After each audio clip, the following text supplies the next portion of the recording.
ఈరోజు సింహాచలంలో చందనోత్సవం నాడు ఇంత దారుణంగా తెలిసి నిర్లక్ష్యం అనే ఒకే ఒక్క పదానికి అర్థం చెబుతూ 7 మందిని బలికొనడం కూడా ఈరోజు చూసాం.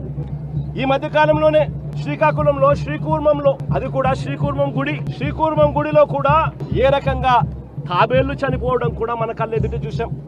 తిరుమలలో గోశాలలో ఏ రకంగా గోవులు చనిపోవడం కూడా మన కళ్ళెదుటే చూసాం. చంద్రబాబు నాయుడు గారు ఈ 11-12 నెలల పాలనలోనే కడపలో కాశీనాయన ఆశ్రమంలో ఏ రకంగా బుల్డోజర్లతో కలెక్టర్లే స్వయంగా వచ్చి కాశీనాయన స్వామి ఆశ్రమాన్ని, కాశీనాయన స్వామి గుడిని ఏ రకంగా ధ్వంసం చేశారో కూడా మన కళ్ళెదుటే చూస్తా ఉన్నాం. ఇవన్నీ కూడా కేవలం ఈ 12 నెలల కాలంలో చంద్రబాబు నాయుడు గారి హయాంలో జరుగుతా ఉన్న గుడులు గోపురాలకు సంబంధించిన వ్యవస్థల మీద ఆయన చూపుతా ఉన్న శ్రద్ధకు నిదర్శనం. నేను అడుగుతా ఉన్నా, అన్ని ఘటనలకు జరిగేటప్పుడల్లా జరిగిన తర్వాత వస్తాడు, వచ్చి కమిషన్ వేస్తున్నాను, విచారణ చేయిస్తాను అని చెప్తాడు. ఇన్ని ఘటనలు నేను చెప్పిన కనీసం ఒక్క ఘటనలో అయినా కూడా సీరియస్ గా ఎవరి మీద అయినా యాక్షన్ తీసుకున్నారా అని అడుగుతా ఉన్నా. ఎవరి మీద యాక్షన్ తీసుకోరు, ఎందుకంటే ఈయనే దోషి కాబట్టి.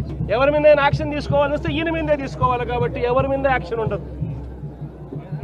తిరుపతిలో మొన్న చూసాం, జనవరి 8వ తారీఖున వైకుంఠ ఏకాదశి నాడు జరిగిన ఘటనలో 6 మంది చనిపోతే ఈయన తీసుకున్న యాక్షన్ ఏమిటి? ఎస్పీని అక్కడి నుంచి ట్రాన్స్ఫర్ చేశాడు.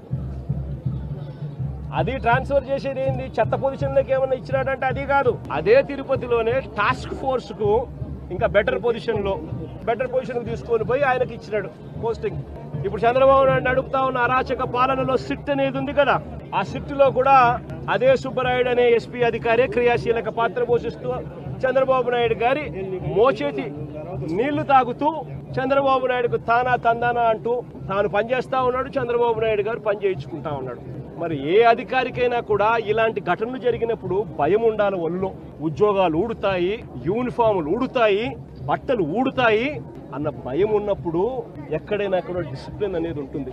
ఎక్కడైనా కూడా ప్రజల జీవితాలతో చెలగాటం ఆడడం అనేది ఎక్కడైనా కూడా మానడం అనేది జరుగుతుంది. ఎక్కడా కూడా ఆయన తీసుకునే చర్యలు ఏవి కూడా కంటి తుడుపు చర్యలే కాబట్టి ఏ ఒక్కరికి కూడా భయం లేదు. ప్రతి చోట నిర్లక్ష్యమే, ప్రతి చోట డైవర్షన్ పాలిటిక్సే.